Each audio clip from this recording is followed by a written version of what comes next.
Hey guys, what's up? Dan's the Man's here, back with another video, and today I am in full-on summer mode, but not really because I still got finals to do. Yeah, I love New York State. I gotta take, let's see, Spanish, religion, and then my two regions. So, yeah, expect more from me after this. I'm gonna go low for a little bit, just, finish up my school stuff, relax, then relax for a few weeks, then I got plenty of stuff going on over the summer. But anyway, you guys don't want to hear about my stuff. You want to hear about the comic books I'm reading. Or you don't. Doesn't matter to me. Anyway, to the comic books I'm reading. So this is kind of just a discussion I wanted to have. I don't really see too many people getting into comic books these days. There are a lot more getting out than there are coming in. But there are still a few, and these are just the books I wanted to talk about because these are the books that I read. So what books do I read? I read the current IDW Transformers. I read the current DC run of The Flash. The current Green Lantern Hal Jordan run. And I used to read the Batman run by Tom King. We'll get into that. But anyway, I have like a little note set up here. This is what I was kind of just mulling it over in my head. I'm thinking this is what I like for a little bit of a setup right here. So I'm going to run with that. So over here I got a little bit of notes here about just stuff to touch on with what are my thoughts on the book, how I think it can improve, and why I recommend it. First, let's start off with the IDW Transformers book, because this is the newest book on, newest as of the publication of this video, Friday the 14th of June, 2019. It is currently the newest book on this list. It is currently at issue 7. I'm up to issue 5. That's because my local comic book shop doesn't really stock them too much because it isn't the most popular book. So what do I like about this book? Well, it's an interesting take on pre-war Cybertron, I will admit. But I'm going to talk about the pros first. Pros, it's a very interesting take on pre-war Cybertron, and I don't know if you know what I mean, but it's going somewhere.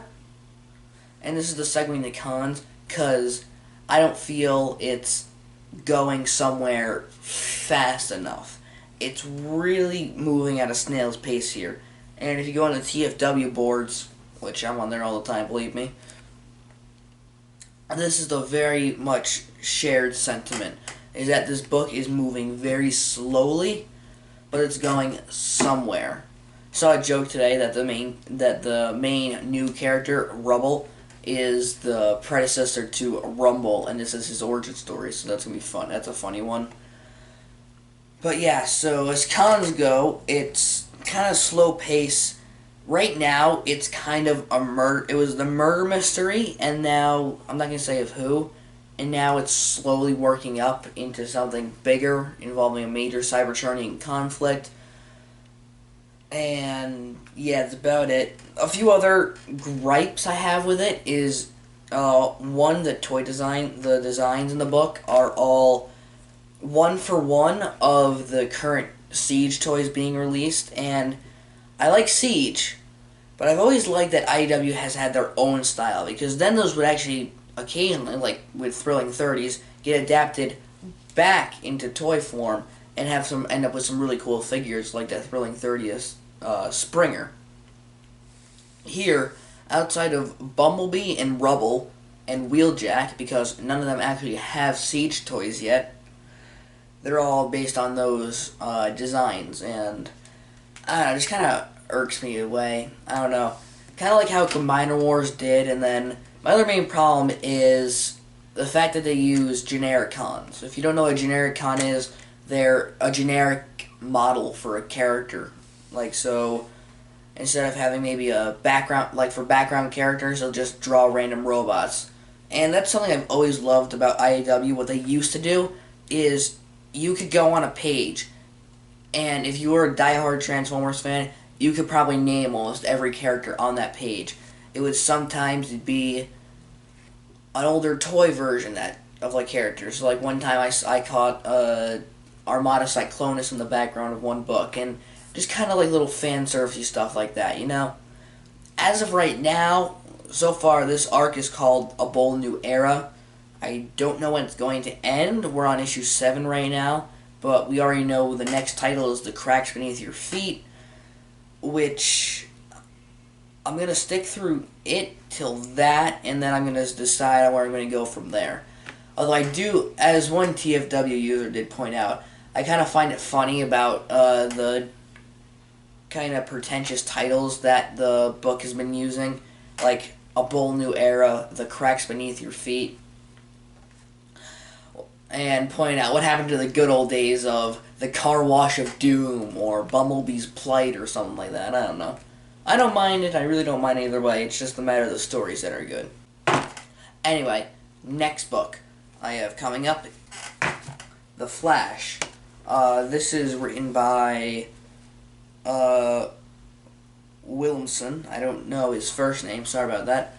What I have right here are the latest 2 issues, and as you can see, one of the cons for getting into this book is probably the fact that it's on issue 71 right now. So, at least, actually, I think it's on 72. I just haven't been to the comic book store in a few weeks.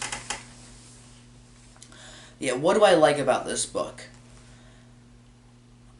I feel like it's been the most consistently good outside of Batman, the Tom King Batman run. Outside of that, it's been the most consistently good DC book.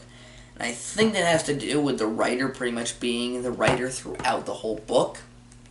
Like, this guy's been grinding out last 71 issues, 72 issues. And that comes with some mad respect. And it also doesn't cause total whiplash. So this is this guy's story. Like, I don't know if he had it fully planned out. It feels like he's going through the motions, but he pulls it off way better than Tom King does. Now, I'm going to get to that Batman, don't worry. But what I mean by switching writers is the Superman book has been floundering recently because they switched to Bendis, and Bendis was good during the 2000s and no other time, alright? And then, alright, so some pros for this book.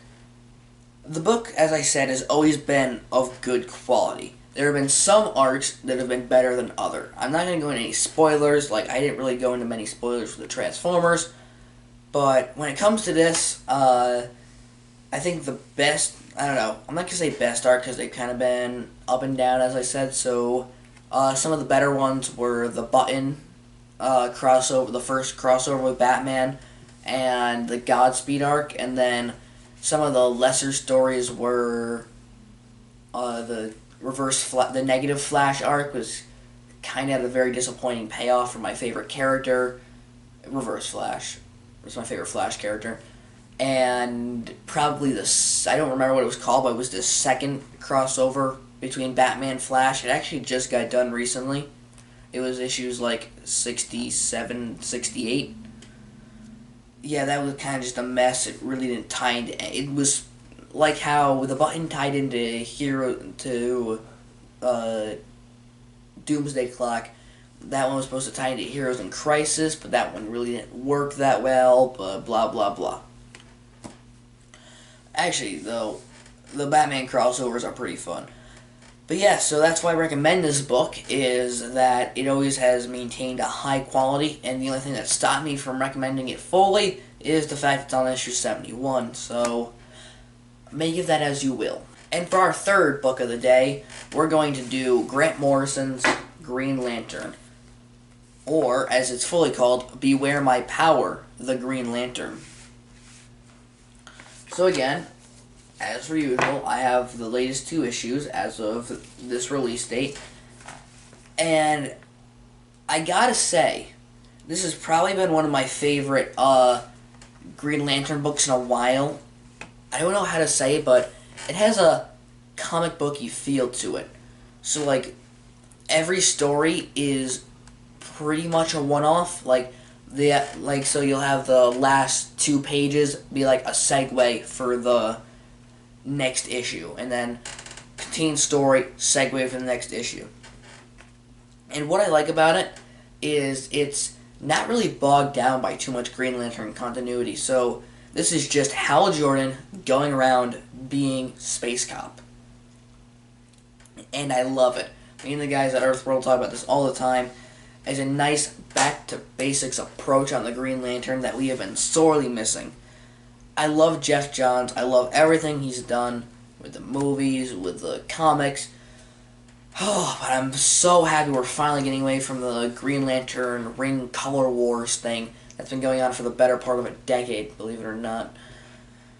So yeah, that's if for cons of this book. I mean, if you're dedicated to 20-issue long story arcs, then no. But outside of that, the art's amazing. At times, I will admit it gets experimental here and there, and I don't know, and like what, yeah, now in this issue it gets a little wonky with a lot of grays and that kind of stuff. But it's overall a good book. It's, again, well written like the Flash is. It has infinitely better pacing than Transformers book, and it has all the consistency I talked about. And now for the books I'm dropping. And the books I'm dropping is Batman. And here's my 2 reasons why. Reason number 1 is Tom King is leaving the book. Tom King leaving the book, I don't know. I think it's going to leave. He's leaving the book because it's been floundering in sales recently. 1, due to the Immortal Hulk craze, which I still don't understand. I have to watch the Comic Stroke video on that. And 2, because, as I said, the book's just been floundering in sales, but I don't want him to leave because he clearly is going somewhere with the story.